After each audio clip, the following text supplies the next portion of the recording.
Now look, last time we talked about Colin Kaepernick stepping in to fund a second autopsy for Trey, the Delta State University student whose death raised troubling questions. Well, now we have new updates. That second autopsy has allegedly been completed. And according to reports, it has revealed details that challenge the original conclusion. Look, y'all sit back and relax and stay into the end of this episode because we about to dive right in.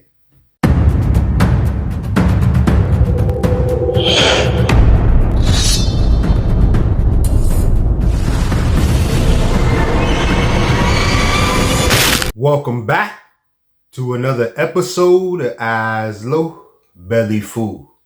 As y'all know, this marks episode 164. Now, just to recap, Trey was found hanging from a tree on campus at Delta State University. The first autopsy ruled it a suicide, saying that he had no broken bones, no bruises, and no sign of an attack.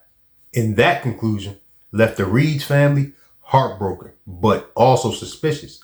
And with the help of civil rights attorney Ben Crump and Kaepernick's Know Your Rights Camp initiative, they sought out a second or independent review. Now, the goal was simple, a peace of mind and clarity, but the results have opened the door to even more questions. And according to a report, the second autopsy reveals something that the first did not: blunt force trauma to the back of Trey Reed's head. And that's not a small detail. If accurate, it could mean that there was more to Trey's death than the initial investigation suggested. We knew this man didn't hang himself. Did y'all catch the Trey Reed update? The second autopsy revealed blunt force trauma to the back of his head. It's not everywhere yet, but I did catch this.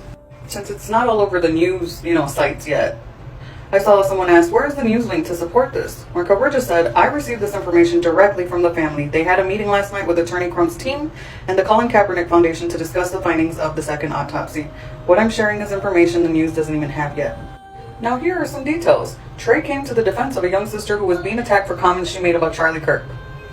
He was defending her and started arguing back and forth with four white guys. Two are students on the DSU campus, Delta State University, and we know who they are. We're still investigating this to see if there's a connection. Activists also said Reed's cell phone was absent from his possessions, returned to possessions, but the GPS tracker was still active and his mother observed the device moving throughout the county. If his cell phone's supposed to be in evidence, why is it moving from location to location? Good fucking question. Another activist alleged the family was told Reed sent two texts before his death, including one that read, "The buckle broke." However, neither printout provided by the police had a timestamp or a date, and the large belt buckle found around his neck was missing a buckle. It wasn't on the ground, and police haven't located it anywhere. Are we supposed to believe he hung himself and threw away the buckle and then sent a text?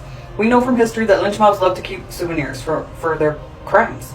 So, of course, the evidence nor the facts support the ruling of suicide. We found he was only partially hanging, and the medical examiner could not determine the time of death. There weren't any bruises or ligatures around his neck that would indicate he had been strangled or had been dangling by a rope for several hours. It appears to us he was manually choked by someone, someplace else, and then they put his body up. Now remember, the cops right away were like, no foul play, before even a full investigation had been done regardless. But now the family had to do a second autopsy to find out, did he hit himself in the back of the head too? I really hope they get justice and this gets thoroughly investigated because this is BS. Now, before we jump to conclusions, it's important to stress that these findings has not been fully released to the public. What we have right now are summaries shared by advocates close to the family. But still, blunt force trauma is a detail that directly contradicts the narrative of a straightforward suicide. And why does this matter? First, it raises the possibility that Trey Reed may not have died the way, authorities originally believed. And second, if evidence of trauma was overlooked, that calls into question how thorough the first investigation really was. And it's also about trust.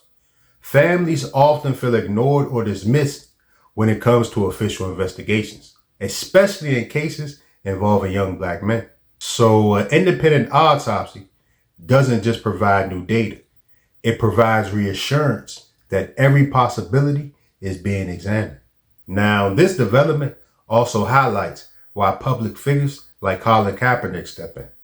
His involvement ensures media attention, and that type of pressure can make all the difference. Without it, this second autopsy may have never happened. And let's be real, if the findings hold up, this can become more than just a campus tragedy. It could turn into a story about accountability, transparency, and whether the justice system is capable of protecting every family equally. Now, at this point, Trey Reed's family doesn't just want closure. They want the truth. And if that second autopsy truly revealed blunt force trauma, that truth may be a lot more complicated than anyone thought. Now, I want to hear what y'all think about this situation. Was the first autopsy just a mistake? Or do you believe there is something bigger being overlooked here? Go ahead and let me know in the comments below. And if this video resonated with you, go ahead and hit that like button. Give me a thumbs up and also subscribe and hit that bell notification for more episodes. I'm going to catch y'all in the next one. Peace.